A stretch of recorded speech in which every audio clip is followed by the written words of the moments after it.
Hello, my name is Migisha Bonnet. I'm including the youth who attend fellowship here in International Youth Fellowship. We learn many things.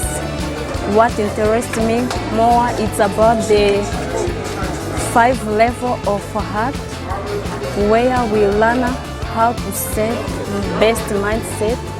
For example, like the first level of mindset, we learn how we can be happy and also be successful in life.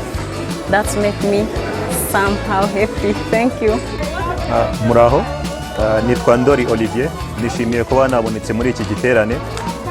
So kukibonekamo gusa nuko ndi mu itsinda ry'abantu bagiteguye. Mu kugitegura byari bigoranye, ariko muri byose ndashimira Imana ko twabashije kubona ukuboko kwayo, ari mu kubona ibyo twari dukeneye kugira ngo igiterane kibe, ndetse no mu gutumira abantu, cyane ko ushobora gutumira umuntu ntaze, ariko durashima Imana yuko yakoze ku mutima w'urubyiruko rwinshi, kuko nko kuri uyu munsi wa mbere twakiriye urubyiruko rugera mu ijana. By'ukuri ni ubuntu bw'Imana bukomeye cyane. Bitari ibyo ngibyo, turashima Imana cyane ku bw'inyigisho nyinshi twumvisha nga zigiye zitandukanye, cyane cyane zigenewe urubyiruko. Muri makeya nkanjye nko ku giti cyanjye icyo nizeho ni uko akenshi abantu tugerageza kurwana n'umwijima, ariko naje kubona ko umwijima tudakeneye kuwurwanya, ahubwo dukeneye kwakira urubyiruko rwinshi rwabaswe n'ingeso runaka zitandukanye, ibiyobyabwenge, ariko ibyo ngibyo byose imbaraga zabo sizo zabasha kubarenza ibyo bishuko byose, ahubwo baba bakeneye kwakira umucyo muri bo.